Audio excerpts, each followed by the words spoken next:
Welcome to Flashback Podcade, the show where we dive into the memories that shaped us. I'm Kolm. And I'm Koletta. Today we're taking a trip back to the 1980s to talk about the toys that made our childhoods amazing. Oh man, the 80s. What a time to be a kid. The toy industry was just exploding with creativity back then. Totally. And the quality was incredible. These toys were built to last. I still have some of my 80s toys in storage. Same here. So let's start with the big one for me. He-Man, Masters of the Universe, was huge when I was 6 or 7 years old. Right, yeah, I remember that. The action figures were amazing. He-Man himself with the muscles and that sword. By the power of Grayskull! And Castle Grayskull was like the ultimate playset, along with Snake Mountain. You had to have them both. But what really got me was how each character had their own special power or gimmick. Yeah, the details were incredible. Like Skeletor with his skull face, or Many-Faces, who could rotate his head to show different expressions. That was the first action figure I ever got. I saw it at the Gold Circle, and my mom bought it for me. I'd never heard of He-Man before. I've never forgotten that. And the cartoon tie-in made it even better because you could act out the episodes. I still have my entire collection. Okay, I have to admit, He-Man was mostly a boy thing in my experience, but I definitely watched the cartoon sometimes. Yeah, it was definitely marketed to boys. But then they introduced She-Ra, He-Man's sister, which seemed to target the girls' market. What were the other big toy crazes for girls when you were little? Oh my gosh, Cabbage Patch Kids. That was like the toy phenomenon of the decade. I remember begging my mom for one for Christmas when I was 6. I remember those, the adoption papers and everything. Exactly. Each one came with its own birth certificate and adoption papers. They all had different names and looked slightly different. It made each one feel special and unique, like you were getting a real baby to take care of. That's brilliant marketing. And weren't there, like, riots at toy stores? Oh my gosh, yes. Parents literally fighting in stores to get them for Christmas. My mom had to go to 3 different stores before she found one. And they were expensive too, like $30, which was a lot back then. Right, that was serious money. But the quality was there. Those things were built like tanks. Totally. I played with mine for years. The cloth body, the vinyl head, the yarn hair, everything felt premium, not like some of the cheap toys you see today. Speaking of premium quality, let's talk about one robot toy that I remember very fondly, Voltron. Oh, wow, Voltron. I watched that show. The concept was so cool. 5 robot lions that combined to form one giant robot. And the toy actually worked. You could separate the lions and put them back together to make Voltron. That's amazing. Did you have the toy? I did. I had the big deluxe one that was like 18 inches tall when assembled. It was amazing. The engineering on those toys was incredible for the time. Yeah, and they were actually made of metal, right? The die-cast ones were heavy, solid metal. You could drop those things and they wouldn't break. Compare that to modern toys that are mostly plastic. Exactly. Now, did you get into ThunderCats at all? That was another one with amazing toys. I did not. I was completely obsessed with the Masters of the Universe. But I know they were popular at the time in the same ways the figures were designed and the cartoon tie-in. Right, and each character looked so unique. Lion-O with his Sword of Omens, Panthro with his nunchucks, Chitara with her staff, Tigro with his whip. The sculpt work was like miniature art. I have to say, as a girl, I was drawn to Chitara because she was this strong female character, but also beautiful. Not many toys had that kind of female representation back then. That's a really good point. Most action figure lines were pretty male-dominated. Yeah, which is why things like My Little Pony became huge. That was pure girl territory. But honestly, the quality was amazing there too.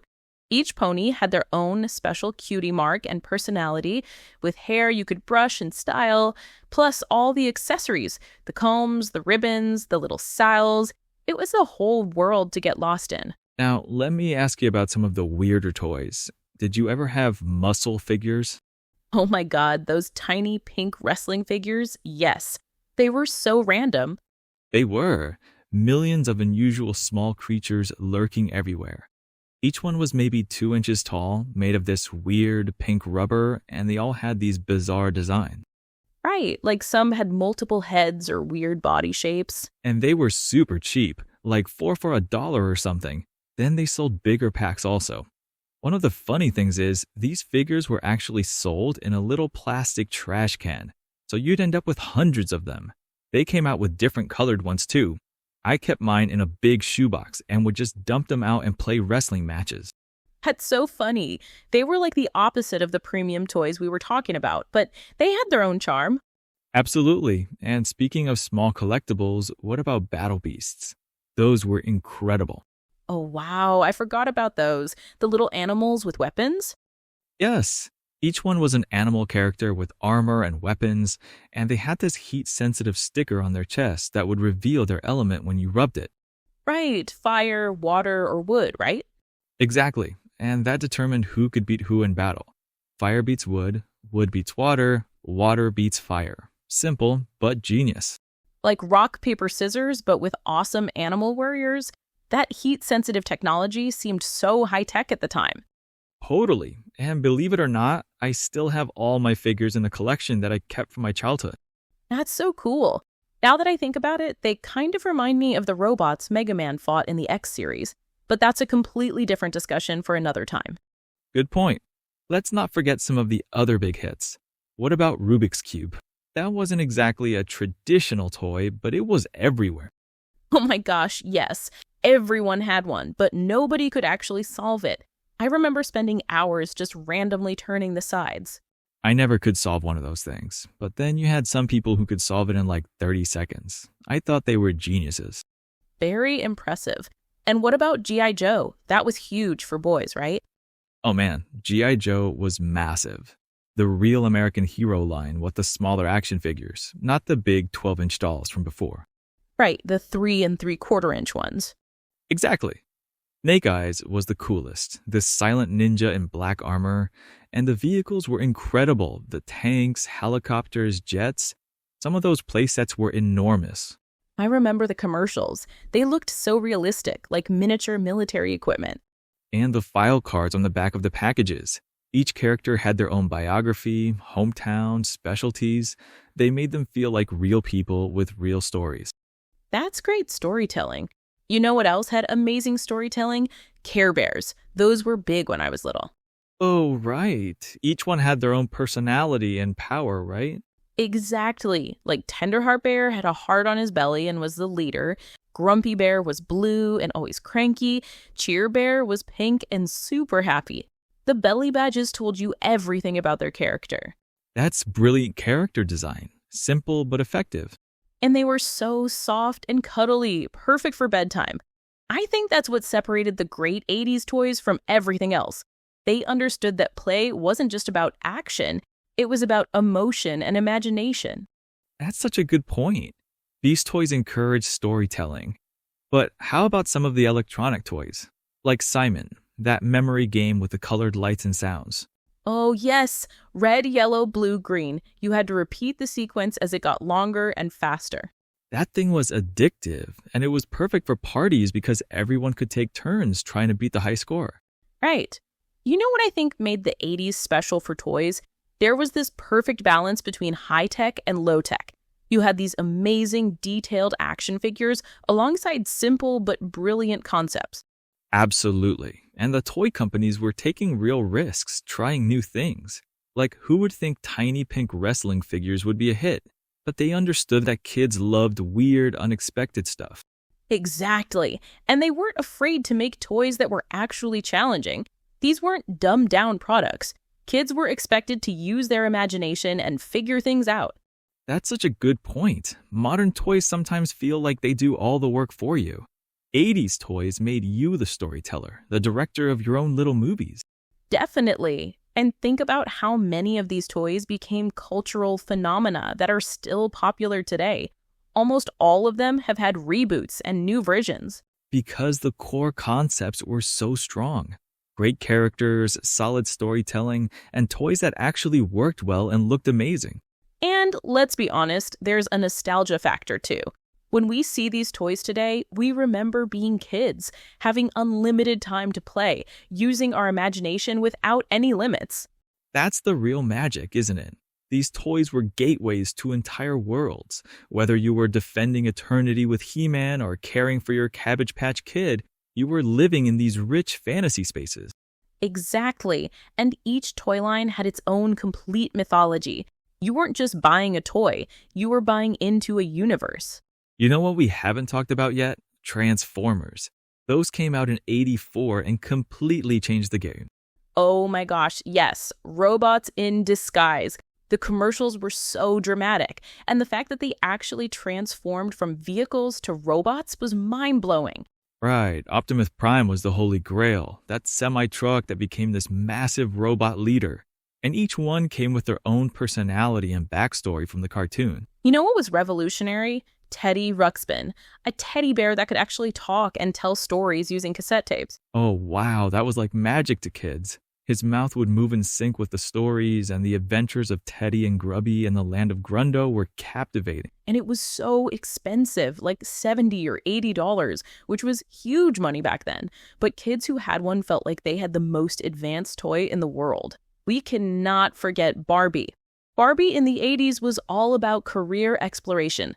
She was an astronaut, a veterinarian, a rock star, showing girls they could be anything. That's a great point. And the accessories were incredible. Tiny purses, shoes, sunglasses. The attention to detail was amazing for such small items. And what about the creative toys? Light Bright was huge, pushing those colored pegs through black paper to make glowing pictures. And Etch-a-Sketch, turning those two knobs to create pictures, then shaking it clean to start over. So simple, but endlessly entertaining. You know what was just starting to emerge? Home video games. The Nintendo Entertainment System launched in '85, and suddenly every kid wanted one.